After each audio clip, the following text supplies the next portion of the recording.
Satu persatu, berbagai temuan penyelidikan soal penyebab Asia meninggal dunia setelah terjatuh dari lift Bandara Kuala Namu muncul. Saat olah TKP, polisi menemukan ada celah yang cukup lebar sepanjang 60 hingga 80 cm pada pintu lift yang kini masuk dalam pemeriksaan polisi yang diduga sebagai salah satu penyebab Asia terjatuh.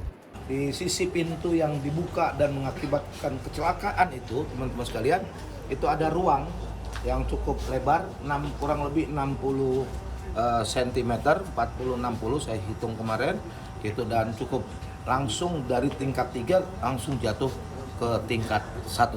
Nah, kenapa ini ada ruang? Ini menjadi bagian dari pemeriksaan teman-teman Polresta Deli Serdang. Tentu pertanyaan kemudian muncul, benarkah lift dalam kondisi rusak atau ada dugaan kelalaian hingga unsur keamanan atau safety di dalam lift terabaikan? Anggota Ombudsman RI Robert Naendi Jaweng mengungkap poin krusial, salah satunya uji kelayakan lift di Bandara Kuala Namu terakhir dilakukan pada tahun 2019. Sementara sisanya hanya dilakukan perawatan rutin biasa. Yang krusial adalah bahwa ternyata memang yang namanya pengujian kelayakan fasilitas ya, kelayakan lift itu terakhir dilakukan tahun 2019 ini, Mas Timothy. Nah, setelah itu tidak pernah dilakukan lagi kecuali perawatan saja. Nah, pengujian ini yang lama ya, sudah 4 tahun terakhir itu memang tidak dilakukan lagi.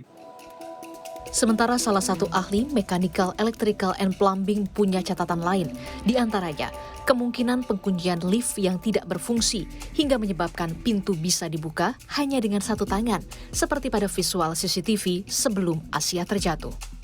Celah itu ada di setiap lift, karena itu celah untuk maintenance, itu celahnya antara 50-60, itu malah ada yang lebih besar lagi. 60 cm ya? Iya, Okay. Tetapi pada saat dia menyentuh lantai gedung, dia akan tertutup. Dia akan ada penutup di lantai itu, dan passenger itu akan bisa keluar dari pintu itu dan tidak kena dari lubang itu. Itu seluruh pintu itu akan terkunci, tidak akan bisa.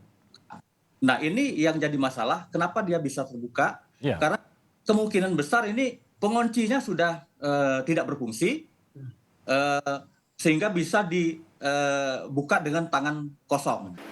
Saat ini, pihak keluarga korban telah melaporkan 6 perusahaan, termasuk PT Angkasa Pura II ke Barreskrim Polri, dengan dugaan kelalaian hingga menyebabkan korban meninggal dunia. Sementara pengelola Bandara Kuala Namu telah menonaktifkan 5 petugasnya, 2 diantaranya adalah manajer senior operasi dan juga teknik.